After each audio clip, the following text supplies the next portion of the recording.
Well, hello, everyone. Welcome to our series on interpreting immigration. David, why don't you kick us off?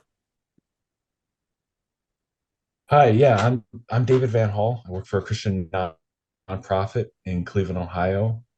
I made the first video in this, which is a look at migrants wanting to assimilate. And then we start with a story of someone who assimilated, and we look at the story of Abraham and Sarah in the first video. And then the next three videos, we're looking at our biblically informed response to newcomers coming today. And I'm John Partridge. I am a pastor in a United Methodist Church in Alliance, Ohio. Um, my video is on justice, and there are a host of of scriptures in the Bible about treating immigrants with justice, and I picked out three that seem to be fairly representative, and just kind of flesh out what they meant in the time that they were written, and what they should mean to us in the 21st century.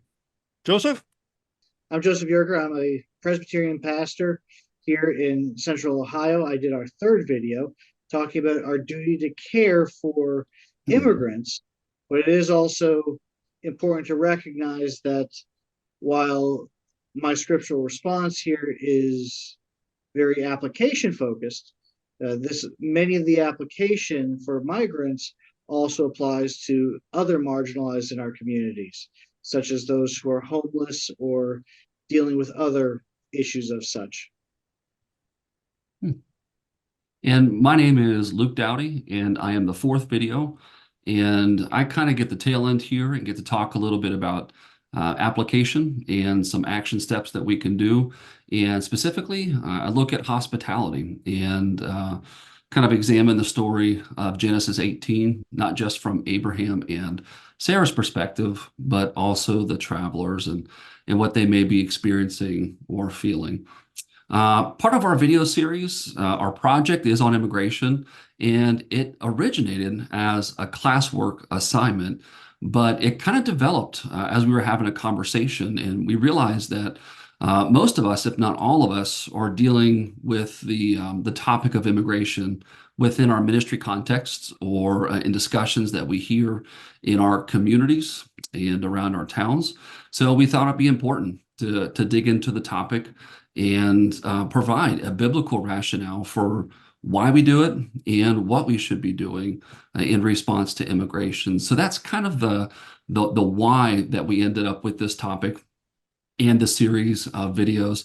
But I guess I want to ask you guys, what do you hope to accomplish through these videos? What are some of the things that you hope are the big takeaways for people who view the videos?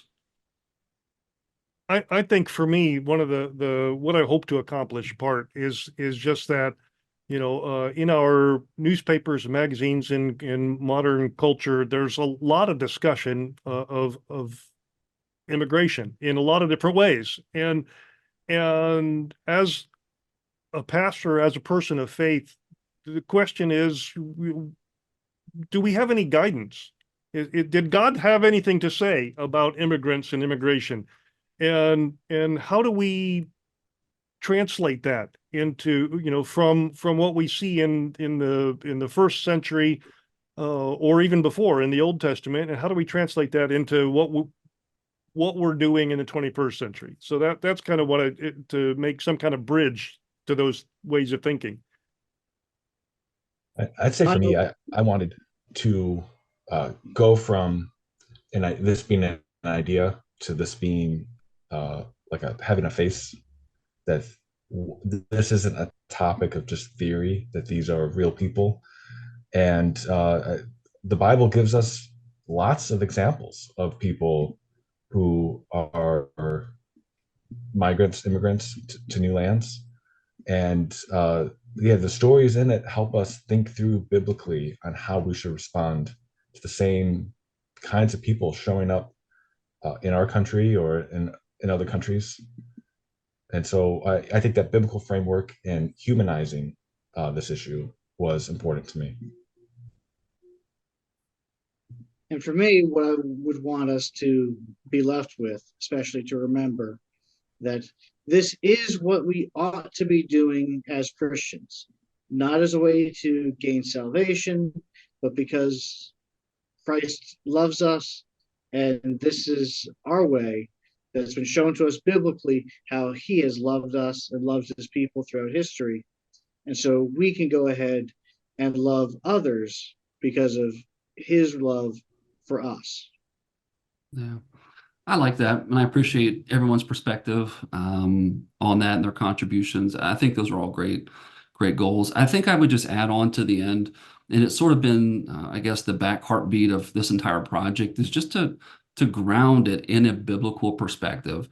It just feels like immigration, the conversation, the humanity side of it has been hijacked somewhat by politics and what we see in popular culture, but it's time for the church to reclaim their voice and to say that we do have some mandates and some things to go off of from Scripture. So what does that look like, and how do we do it? So we hope you guys enjoy the next couple of videos. Stay with us, and we'll see you on the end.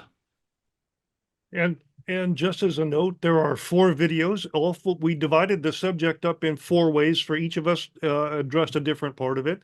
You're welcome to watch them in any order you want, but we think the order that we posted them in and numbered them will probably work best. So go ahead and click on the link at the end of this video and get started.